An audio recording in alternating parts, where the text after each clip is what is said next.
Hi, everyone. I'm Jenny Robertson, founder of the On Purpose Woman Global Community and founder publisher of On Purpose Woman magazine. I'm here to share the speaker portion of our Connections Over Coffee gathering of the On Purpose Woman Global Community. Kathryn Yarborough is talking about how authentically vibrant speakers attract clients. Kathryn is a vibrant speaker coach and manifesting clients mentor for women entrepreneurs. She teaches her clients how to become engaging, expressive, and impactful speakers who attract clients. She is the founder of the Manifesting Clients Academy, an inspirational speaker, and the author of Keep Moving Forward, a guide for the on purpose solopreneur. So welcome, Kathryn. Thank you so much, Jenny. I'm delighted to be here. And I invite all of you to join me in imagining a room filled with 4-year-olds. Think of a daycare center, and the boys are over there. The boys are playing with blocks, and they're playing with trucks, and they're doing like boy sounds. Have you ever been with a boy? That's what they do. I have a son.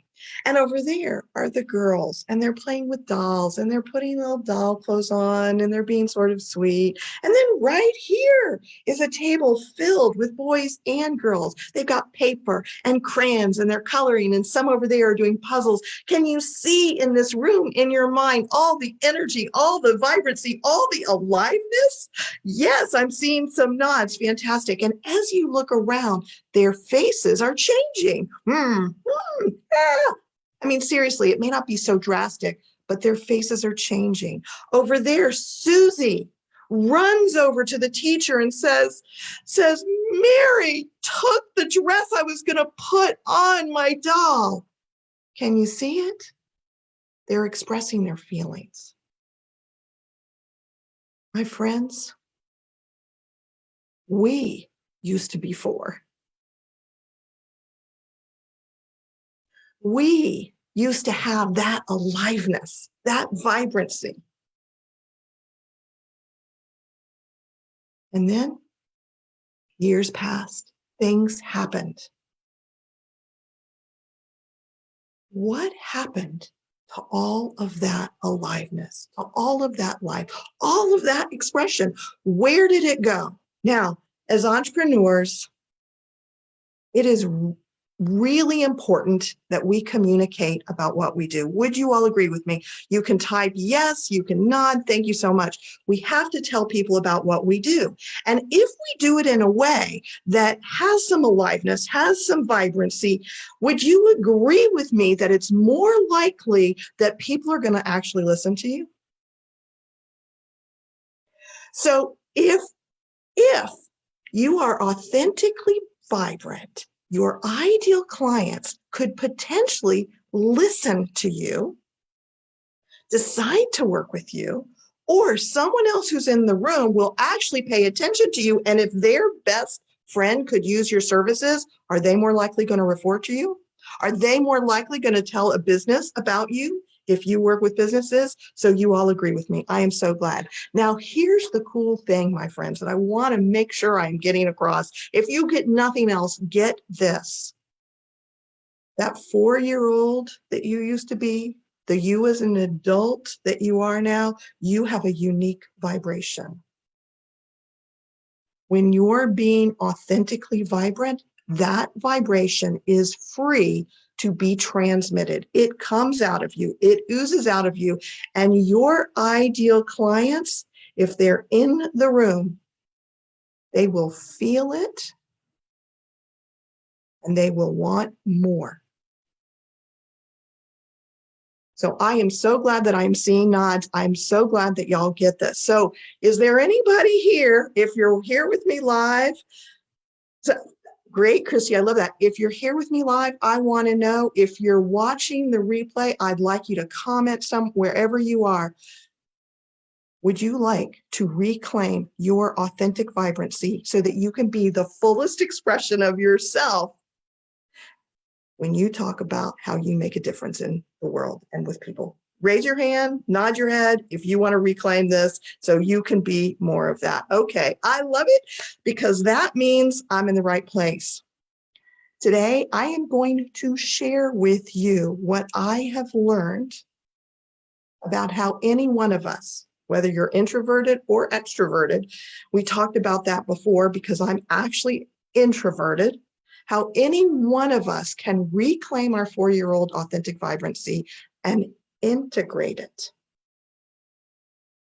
with our adult intelligence in a way that we can get our message across so that it lands and our ideal clients tune in, listen, and want to take a next step. Okay, you want to hear about how to do that, right? So before I tell you all about that, what I want to share with you is that I have a free thing. This is my Authentically Vibrant Assessment Tool. Now, it is super cool because if you're wondering whether or not you are already authentically vibrant, you can take this tool.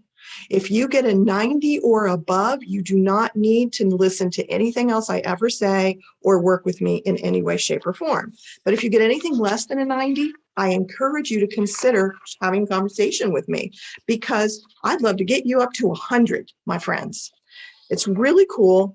There's a couple of pieces to it, but one of the pieces is that you watch a 2-minute video of you, or you watch a video in 2 minutes of it, and you track how often your head moves, how many times your face changes, expressions, whether or not your voice changes, torso movements. I see so many people just sitting like this. My friends, here's the thing. When we went through that transition, we turned into grown-ups. And we look like this. I can see the faces right here, how y'all get this. We look like this. Authentically vibrant people are not grown-ups, or they don't look like that, right? Would you agree with me? There's aliveness. So when you do this assessment, you will see, are you alive? Now, I do want to say I have a Speak Up Entrepreneurs Facebook Live show, and yesterday I did it, and one of the people was very vibrant, actually, but she didn't use gestures, and that's the last thing in here. How often do you use gestures? And I'm going to actually put this in the chat so you can get this. And Jenny, if you want to copy it and put it into the Facebook Live, that's great. But anyhow, this person is a recovering lawyer, and she said that she didn't use gestures, or she doesn't, because she was conditioned while in lawyer training to not use gestures. So we get conditioned in different ways. And we're going to talk about that now, because here's the thing. If you're like one of the, I got to do this because it's so much fun, grown-ups, it's not your fault. You were conditioned to turn into one of them. We all wanted to be like the grown-ups for the most part. And on top of that, when we were young, many of us were told to be good, to be nice, to sit still.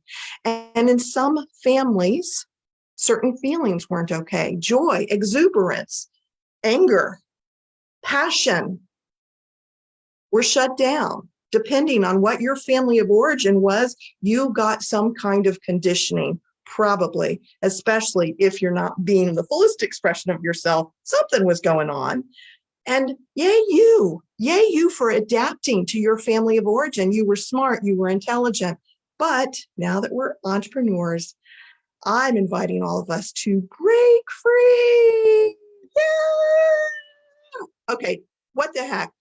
Everybody, whether you're here with me live or watching, do this with me just for fun. Are you ready? We're going to do what I just did. Ready? Yeah! Okay, excellent job. You've already started breaking free from that childhood conditioning. And if you feel like an idiot, that's okay, because that's part of the process. All right. And it will get easier. It will get easier as you go along.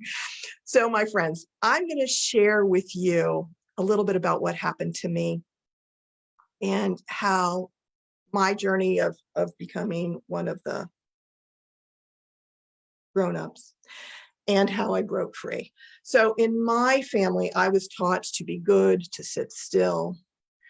And I invite you to be thinking about what was going on in your family. What were you being told? What were you being told in school? What was the message that you got?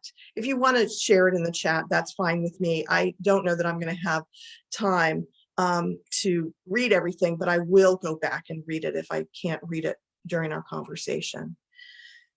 So I have a sister. Her name is Ellie. She and I are just 18 months apart. So we grew up together and we were glommed together in my family. So when my mom talks about us, she'll say things like, Ellie and Kathryn were such good girls. Ellie and Kathryn are good girls. We were told, I don't know, a billion zillion times that we were good girls. So I was trained to think of myself as a good girl. Now, here's the truth, people.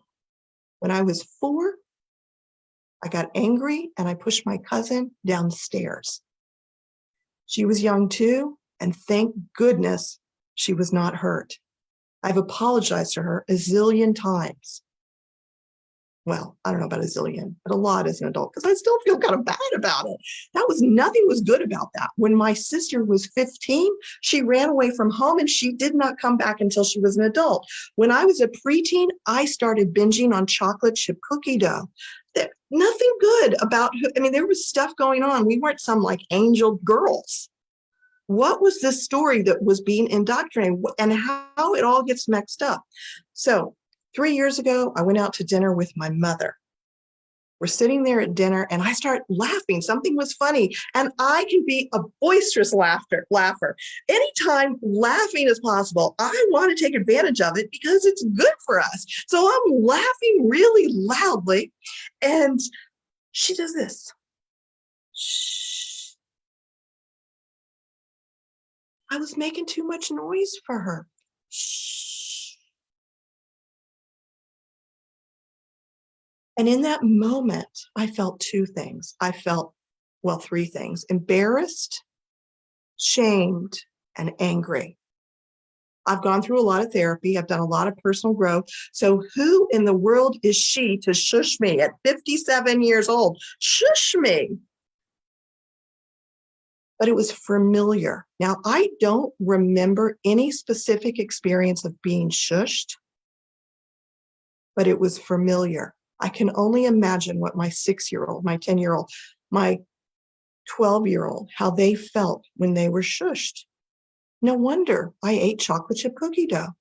Now, the other thing that happened as I was growing up, whenever I felt angry or irritable or upset for any reason, this is what I heard. What's wrong with you? What's wrong with you? Now, I grew up saying to myself, Kathryn, what's wrong with you? So I learned it wasn't okay to feel all those feelings. Now, what I know now, and I want to let everybody know, every single feeling is a good feeling. There's no bad feelings. There's no wrong feelings. There's nothing wrong with anybody who feels anything. And it's important to feel them. And if you want to be authentically vibrant, my friends, you got to reclaim all of that, because in order to speak in a way that you are being passionate and sharing what you care about, you've got to let the cat out of the bag, the feelings out of your heart. I don't know, whatever the expression is, I don't have one right now, but you get what I'm saying, right? So when I was 22, I had become this trying to be a good girl person who did what the grown-ups told her to do, was a good student, and was pretty miserable, still eating chocolate chip cookie dough and unhappy. When I was 22, I decided to go to graduate school for dance. And one good thing that my mother did, thank goodness, is she paid for that. Wasn't that nice of her? She was very nice in some ways. So here's what happened. That time in graduate school for dance changed the trajectory of my life. Instead of staying on the path to be a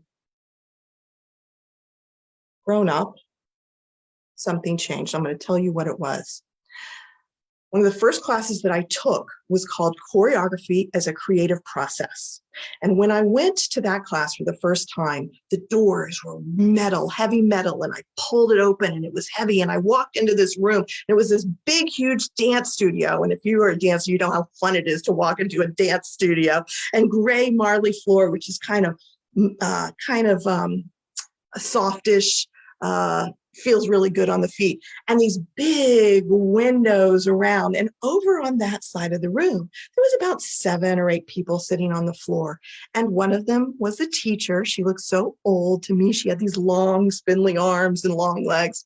She was only 40. And exactly, so not so old. Anyhow, everybody else were the students, and Susan Walter was the teacher. And she says to us, one day of the week for this entire semester, we're going to do something, or you're going to do something called authentic movement. And I'd never heard of authentic movement before, but she described it as a movement practice where there's always a mover, or movers in our case, all the students, and a witness, someone who watches. And the movers close their eyes and move however they want. There's no music. No music. You got to find the inner impulse to move. So up until then, there I was, the good girl who always did what the grown-ups, or tried to do what the grown-ups wanted her to do. I had taken dance classes, MFA in dance, and I did ballet, right? And I did tap, and I did jazz. I was told how to move my body. And there I am in this authentic movement experience. First time we did it, I stood up, I closed my eyes, and I was supposed to listen for the inner impulse to move. And I'm standing there with my eyes closed, and I didn't feel a thing. I didn't hear a thing, didn't sense a thing. And I waited, and I waited, and I waited. I ended up not feeling a thing and sitting down. Every week that semester, I went into that class, stood up for authentic movement, closed my eyes, never felt a thing. Ended up sitting down on the floor, curling up in the fetal position, crying sometimes. I didn't feel anything. Over the next 2 years, as I was in graduate school for dance, I had opportunities to move in different ways. They were improvisational ways. I got to move fast, and I got to move slow. I got to do big movements. I got to move just my pinky. All kinds of different ways of moving. And what happened is I started to break free from the conditioning that I had received. I started to feel something new and different and reclaim parts of myself, because I got to push, like punch and kick and feel that anger that was all in there. And it was a safe place to do it. And then I went back to that same class, Choreography as a Creative Process, 2 years later. And when it was time to do authentic movement, I stood up and I closed my eyes. I could feel it. I could feel the movement that wanted to happen, and I could follow it. And I moved all around the room, and it was the most glorious experience. It was wonderful. Because of that experience, I began the journey of integrating my body with my feelings, with my head. And in that year, I had this download, one of those things that comes to us, you know what I'm talking about, right? And it said to me that humans need to integrate their bodies, what's happening at a body level, with what they're feeling, with what they're thinking, and what they're doing in order to be healthy. And I felt like with this download that I was given a mission to share this with other people. So I'm not going to go into every single detail of what happened between the age of 24 and now I'm 60, but I'm going to give you a few highlights so you can see where I am now and what I'm doing now. So I started my own business at 29. I called it Human Awareness, trying to do this, but I didn't know what to do. So I quit. When I was 33, I was able to go back to school and become a dance movement therapist. And then I got a job in a hospital setting. I worked with people with eating disorders and general psychiatric conditions. And it was great, but it wasn't exactly that of teaching people how to integrate body, mind, and emotions. They needed something else. So I started a private practice and built a private practice. But still, the people who I called to my private practice needed something a little different. It wasn't quite that mission. And along the way, I discovered that I absolutely love working with entrepreneurs. So in 2017, I started the Manifesting Clients Academy, and I've been committed to working with entrepreneurs since then. And in 2017, I joined Toastmasters, and I made a decision to develop my speaking skills. And so over the last few years, I've been developing my speaking skills. And 2 years ago, when COVID hit and we moved onto Zoom, and I got a chance to be with people just like y'all right now, and I looked around these rooms of mostly women entrepreneurs, I could feel my heart hurt, because guess what I saw?